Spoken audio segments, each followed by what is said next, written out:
Well, Barrister Chima Naji joins us now, and we're taking a look at all the developments around elections as they come up one after the other. Mr. Naji, it's good to see you. It's been quite a while. We haven't hosted you on this program, but we're certainly happy to have you back. Welcome. I'm sure you must have been watching with very keen interest developments around, first, the Electoral Act. We saw all the drama around whether there will be electronic transmission or not. And then we eventually saw what the House and the Senate eventually agreed on. What are your own immediate impressions? Because you're a legal practitioner. What are your own immediate impressions as to, first, the drama that transpired, and eventually, would I say, the consensus that was agreed on by members of the National Assembly? Let's not also forget the fact that they were also able to still amend the Electoral Act shortly after to reflect, or would I say, to punish those who will be members of two political parties at any point in time.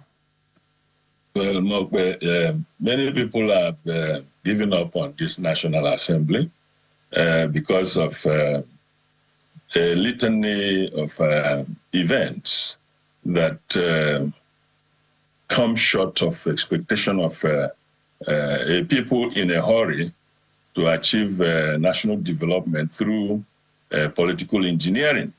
And the instrumentality of achieving that is through an electoral process that is very highly transparent, fair, and equitable, in which, in fact, the traditional political science classics is that the ballot is the most silent killer. So that if you go to the ballot, like I once said, that if you tried after the election, if he did not win, check the mortuary. If he won, you check the State House. It portrayed the faith in people deciding your fate as a politician. But today, it is the politicians that seem angling to decide the fate of the voters, which is like the dog wagging the tail, wagging the head of the dog. And it's an aberration, and they cannot stand. It's just a Pyrrhic victory they have achieved, and they are gloating.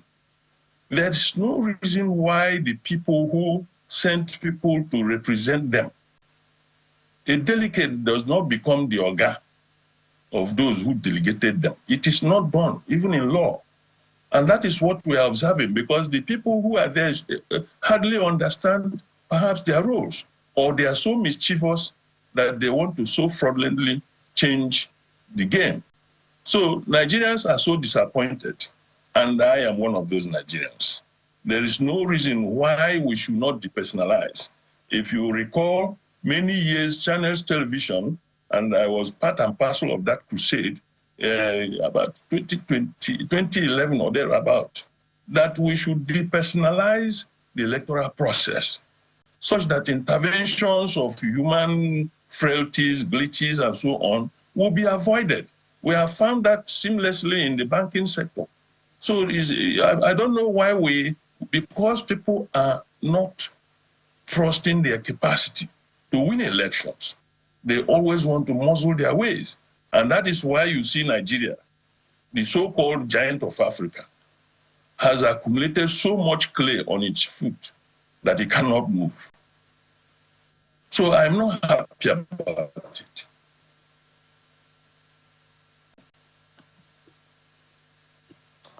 Oh dear, it does appear that connection with Barrister Naji is a bit faulty this morning. Barrister, if you can hear us, I just want to let you know that we might need to work on the audio of your connection. It seems frozen, and we didn't hear certain parts of your intervention. But you were trying to point out the fact that the members haven't done what it is that the Nigerian electorate would like, and that it is an aberration that the tail is now wagging the dog instead of the dog wagging the tail. We'll continue to see how they take us. They have pushed back against that. They have said, look, we haven't said that there will be no electronic transmission, as the case might be. We have said that should happen, but should, in case anything happened, because they say it's not foolproof.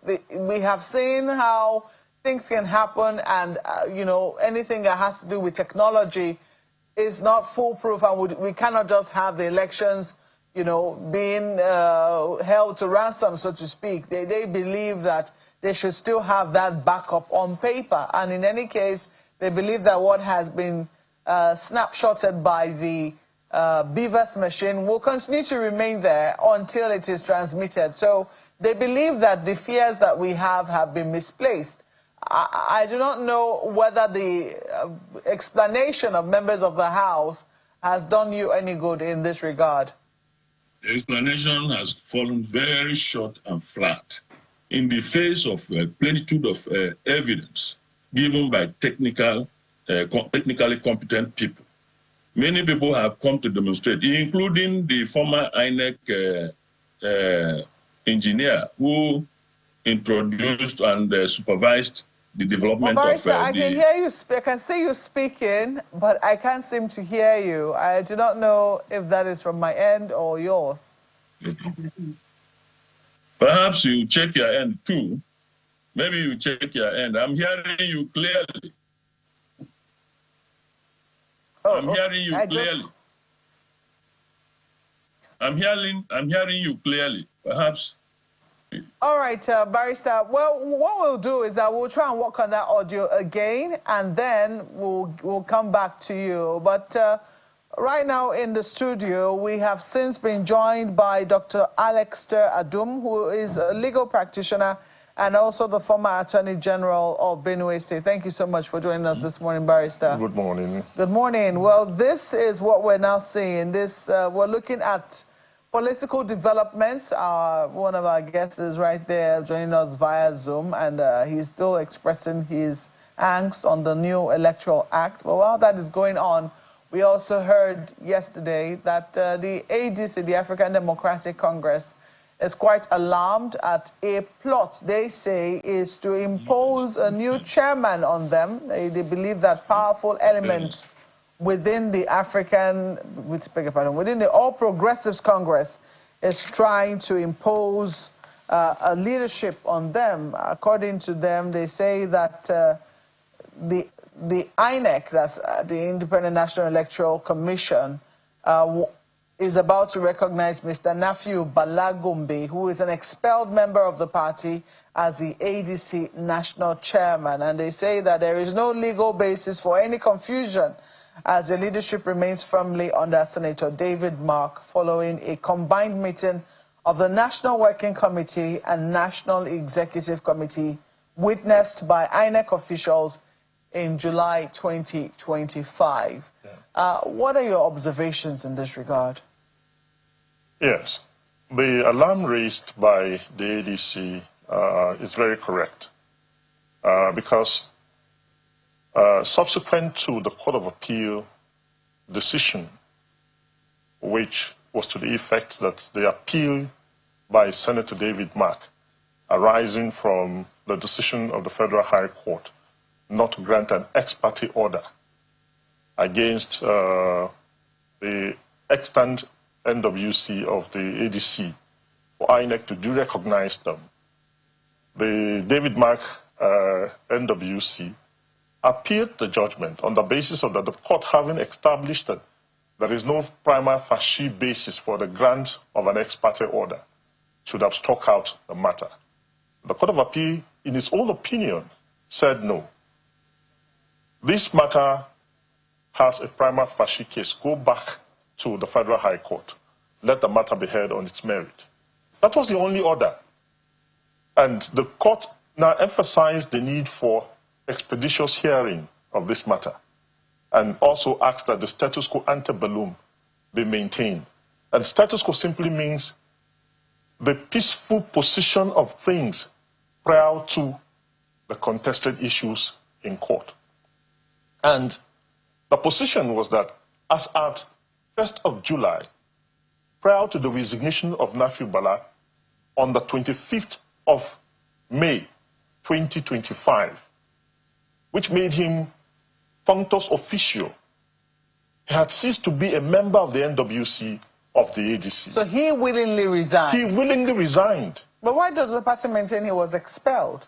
Beyond his resignation, he resigned as a member of the NWC, not a member of the party. The expulsion from the party was because of his subsequent anti-party activities thereafter. So resignation from a member of the NWC is resignation from an office, not resignation from the party.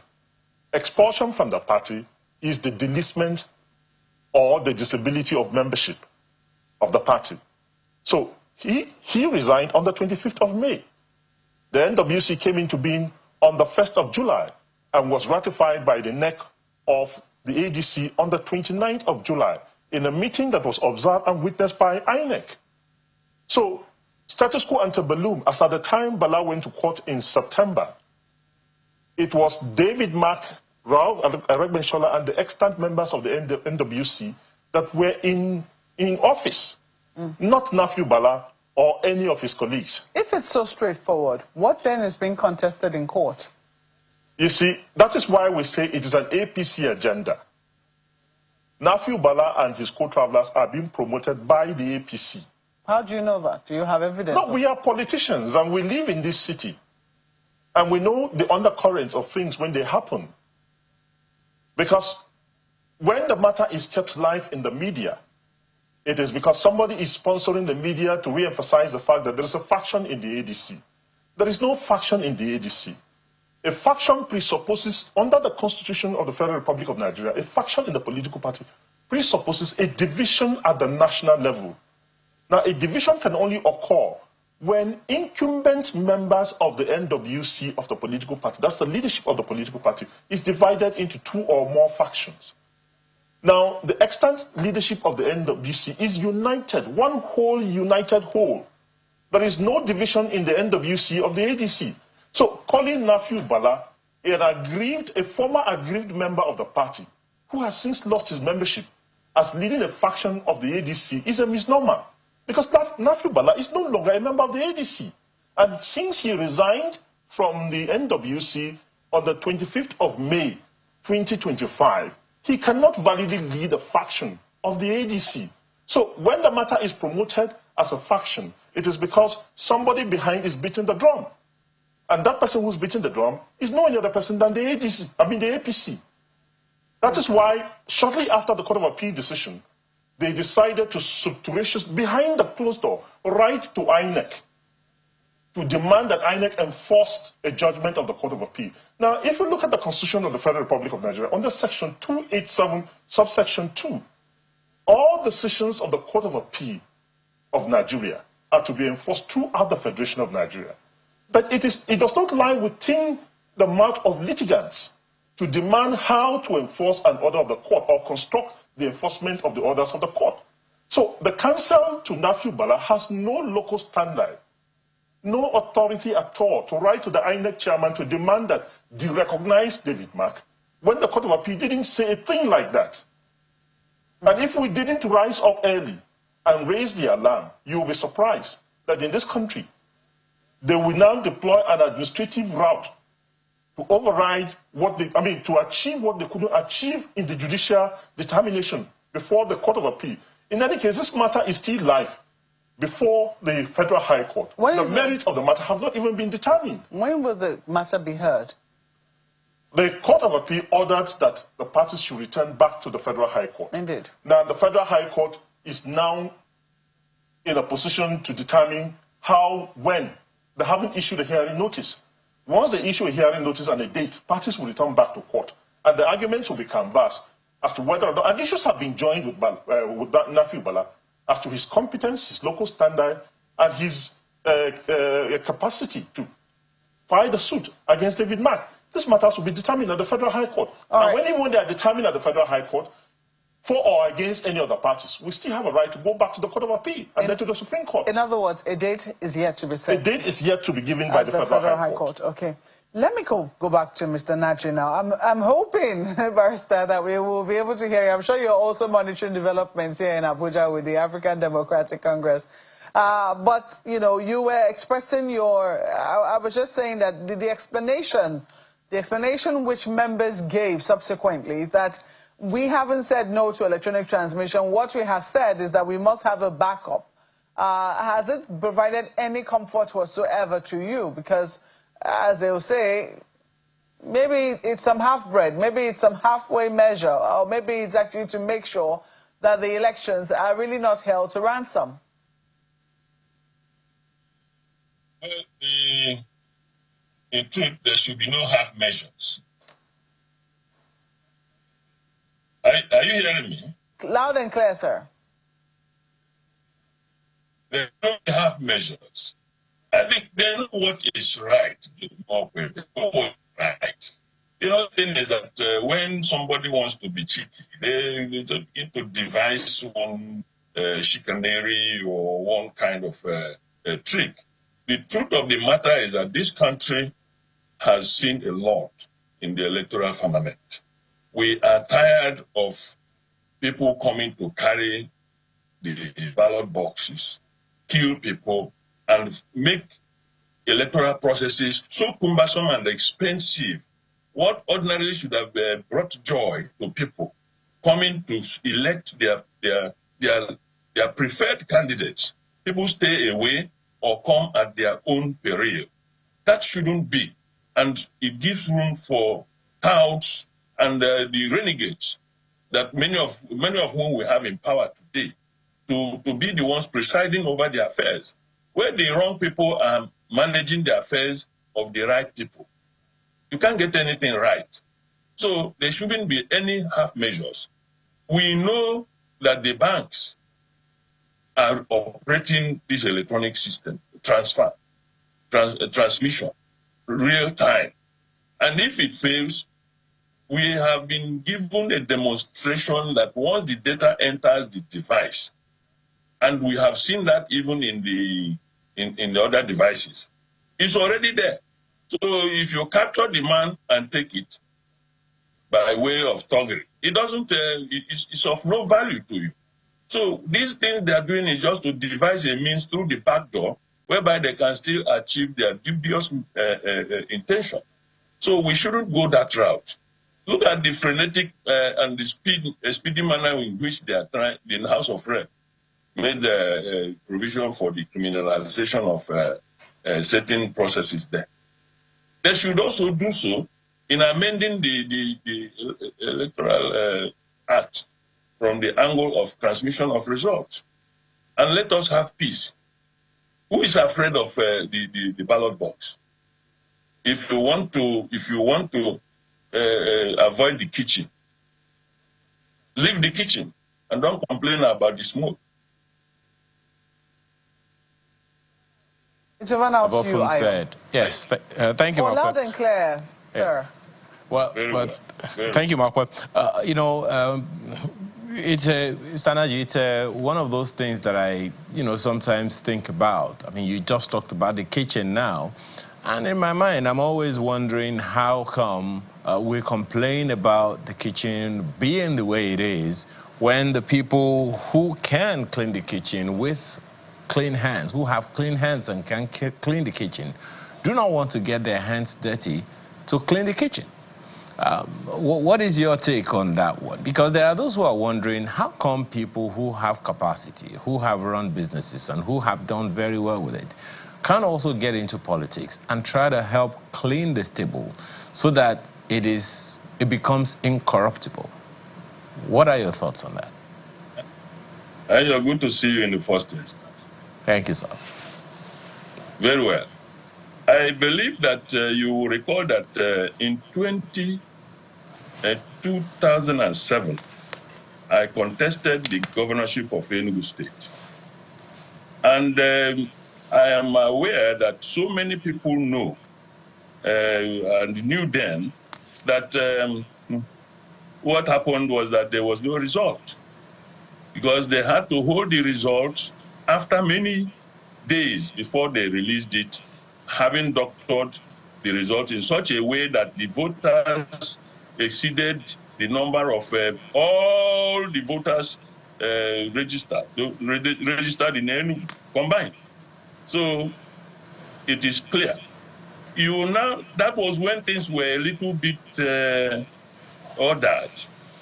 Now, any sane person will not want to join the fray because the toxicity, is it by level of violence, chicanery, manipulations, audacious display of power, raw power. For example, we are witnesses to even the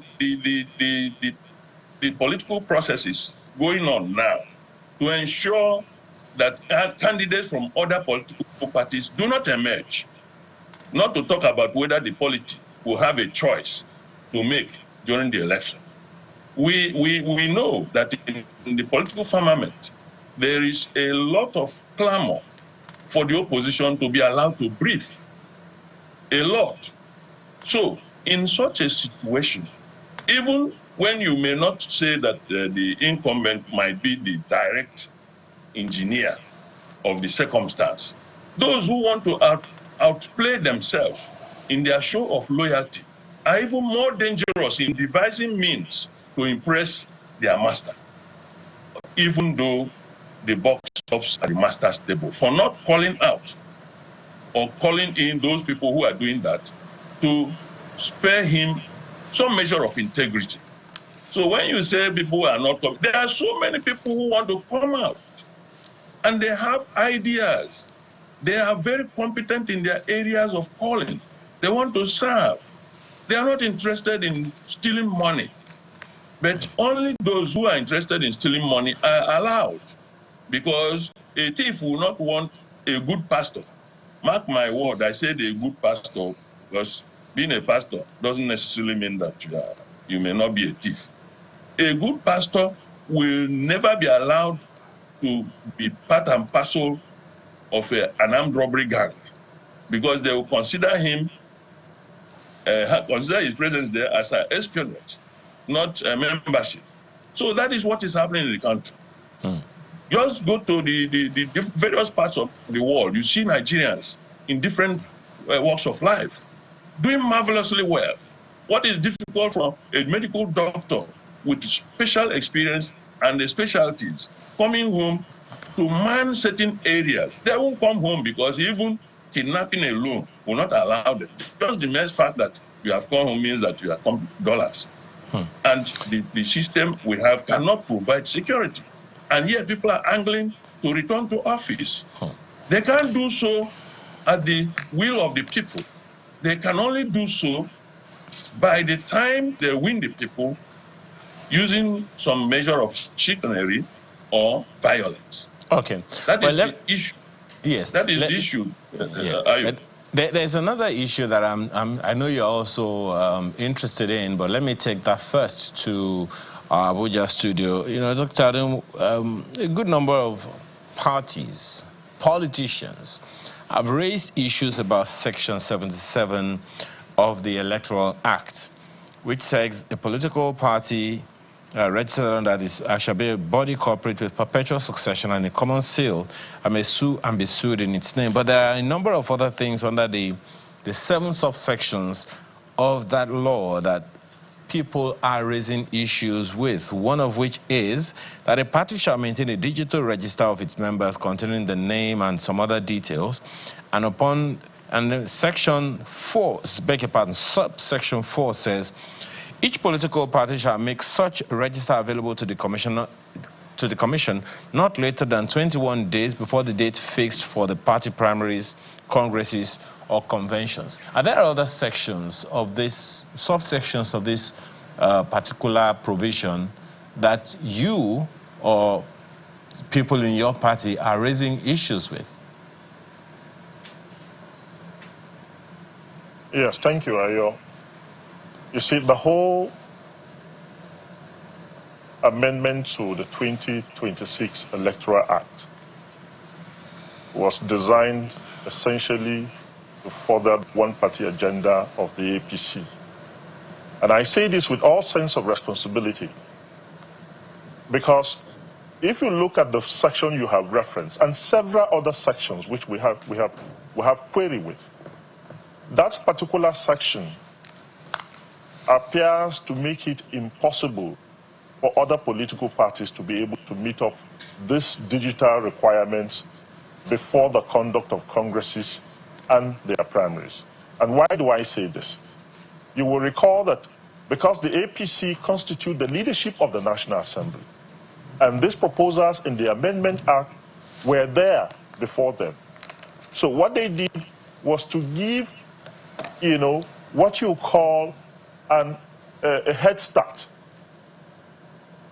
to the APC. So the APC started its digital membership revalidation exercise as far back as 2025. By 2026, the Electoral Act was amended, and then the timetable for the conduct of election compressed and brought back to ensure that other political parties are not able to meet up with the requirements of having a functional digital register and, manual register, to submit to INEC 21 days before the conduct of congresses, primaries, and conventions. So we have a query with that. INEC is a regulator, and for regulatory transparency, it's important that an act that was signed was amended in 2026. The very next day, the president signed it, and those provisions came into effect when other political parties were still not ready for that particular exercise. So the best practice would have been provisions in the Electoral Act that will impact negatively on the ability of other political parties to organize to be able to give a competitive competition in the 2026 general election. You keep them in abeyance to allow everybody to organize. But in spite of that, we have gone ahead. We are doing our digital register and digital for all the other opposition political parties, including the PDP. But look at several of the other sections that were amended. Take section 138, for instance, that removes the issue of certificate forgery as a ground for election, a ground for challenging the return of an election. Sorry, just 1 second, Dr. Adom. Just 1 second. My apologies. On the electronic register that you talked about, I'm looking at the Electoral Act of 2022 now, Section 76, subsection, beg your pardon, Section 77, subsection 2 says, every registered political party shall maintain a register of its members in both hard and soft copy. And each political, subsection 3 says, each political party shall make such register available to the Commission not later than 30 days before the date fixed for the party primaries, congresses, or convention. It means then that this provision had existed even before now. Yeah, the provision existed before now, but the enforcement of that provision was subject to some kind of mitigation, because you know that not every the digital register thing required you to also link it up with the National Identity Management System, and the National Identity Management System database was not complete at that particular time. So it's allowed, even now it is not complete. So when you see several of our members who want to register digitally across the country are unable to register because of the lack of national identity management, management card. And so Nigeria is not at the stage where you will enforce such a provision 100%. But what this new Electoral Act is insisting, or what the new INEC is insisting, is that those provisions must be enforced in total. And we are saying if you wanted to enforce those provisions, then you must have given the political parties notice ahead of time. That notice didn't come. Usually what the law had said in the 2022 Electoral Act is that INEC will give notice of election 1 year ahead of election. And if INEC had released that notice of election, the timetable of activities, it would have been clearly indicated. What we are complaining is not essentially the provisions in the Act, but the way and manner INEC has decided to manage its administrative exercise in relation to the provisions of the Act. We are saying that we are negatively impacted, and we must accept this. If the INEC didn't give the APC the head start, the APC would have started most of the things they were doing in 2025 because they knew beforehand. And that's why we're complaining. Okay. So when I talk about Section 138, which I also want to mention briefly, sir, is that because when you remove qualification as a ground for contesting election, some people have argued that the removal of qualification as a ground for contesting election is because qualification is a pre-election matter. But that's not the settled jurisprudence of Nigerian election petition. The settled jurisprudence is that qualification is both a pre-election and a post-election matter, because facts relating to qualification may be available to the opponent prior to the conduct of primaries. Those facts may not be available until after the conduct of a general election. So are you saying that once a general election is conducted, then somebody cannot question an incompetent person who has been elected into the office when the Constitution says such a person should not hold public office or elected office in Nigeria? I wonder because if when that's you say qualification, not, just second, the amendment Dr. does not do any harm. Yeah, my apologies. I wonder if that is not more of an internal affair of a political party, or something that the political class themselves ought to be. Just a second. That the political parties ought to deal with by themselves in the name of patriotism, but maybe that's a subject for another time. Mr. Naji, I'd like you to comment on that, particularly that provision in Section 77. It's a matter that the previous Act had talked about, and the issues being raised by Dr. Adum now kind of makes it conditional in a sense. What are your thoughts on that, Mr. Naji? I share the views of the last speaker, because that is the law. That is the chicanery we are talking about, whereby the current persons in authority are trying to get around the law by hook or crook. How can you even remove the issue of certificate qualification for election as an election petition say ground? That shows that we are retrogressing rather than progressing. It is a constitutional issue, but the only thing is the confusion they will create and resolve it into their favor when the time comes, the way they have always done. The Constitution is very clear about forgery of certificates, or those who are not qualified for certain the electoral process. The election and the Constitution has stipulations about who can qualify to be, including the lowest level of being primary school certificate holder, but maybe 10 years experience, whatever. That is the lowest you can find under the sun. Yet, people still try to go around it, to skirt around it, to find a chicaneous way of avoiding the process. In a situation where Nigerians are reaping and replete with PhDs, double PhDs in different highly technical professional callings, and you are now having mediocres hanging around at the corridors of power, hammering out policies that are half-baked, that are incapable of advancing the course of the progress of this country. That is the tragedy. And for this particular National Assembly to subscribe to that is the greatest disgrace. Whether they're doing it by somebody manipulating them or of their own accord, it cannot be sustainable. It can't, because when they are hoping that they are just proposing. God will continue to dispose at the end of the day, because this country is for everybody. It's not for a select few that have actually done so much to kill it. The main people that have been working very assiduously to advance it are the ones that are being emasculated. That is not acceptable.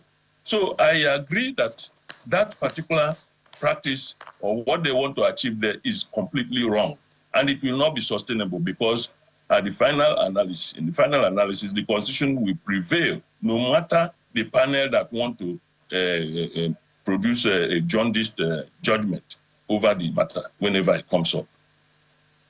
Well, Well, Mr. Naji, we have to thank you very much for your submissions this morning and your interventions. Thank you so much for joining us. We do apologize for the technical hitches that we had. It does appear that at least we're able to surmount it eventually. Mr. Chima Naji is a legal practitioner and also a social commentator. Thank you once more, sir. Thank you very much. Well, Mr. Teadum, you're still here with us. In 30 seconds, this matter is still in court as the ADC's internal squabble with Mr. Bala, is it Gumbi, Mr. Bala Gumbi. I'm just wondering, how do you think that this matter is going to be resolved? Because this certainly is a very strong allegation you're making against the APC, but this matter has to be resolved as quickly as possible so that the party can really move on ahead of 2027 elections. Well, ordinarily, because the matter is still pending in court, it's sub judice, for me to give a comment as to the merit or the demerit of the matter. My earlier comments were with respect to the analysis of the Court of Appeal judgment, which is a decided case already. So it's subject to review and analysis. However, for me to make a direct comment as to how this matter can be resolved one way or the other before the Federal High Court is to, as a former Attorney General, I know it's incumbent on me to avoid putting myself in a position where I'm accused of sub judice. So I won't make a statement as to the merit of the matter before the court, but I'm just giving you the facts that needs to be in the public opinion, that this matter is instituted by someone who, in my own opinion, and who by the records available at the ADC National Secretariat, is no longer a member of the party, is no longer a member of the NWC. Now, the courts have heard generally when those kind of issues come, not preempting what the court will do, the Federal High Court will do, but such people are generally meddlesome interlopers. So if you want me to use a media term that will summarize exactly what Banfu Bala is doing, is busybodying. All right. We'll wait and see how this matter, because what it seems you're pointing to is that it can only be resolved by the courts of law. Is that correct? It can be, yeah, it can be. Because the matter is already before the court. If the parties talk about an out-of-court settlement, it's possible to also have an out-of-court settlement. But the truth of the matter is that by the constitution of the ADC, for someone who has been expelled from the party like Nafiu Bala Gumbi, the only way he can have a local standard or a grant to be a part of a negotiation process or a settlement process with the ADC is for him to come back, amend his bad ways, and seek revalidation of his membership, which is currently ongoing. If he revalidates his membership and he's captured as a member of the ADC, he can come with his complaint, for discussions with the national leadership of the party, and perhaps we can find an amicable, peaceful resolution of the matter. All right, it's a fine place to leave it. Dr. Alex Teadum is a legal practitioner and also the former Attorney General of Benue State.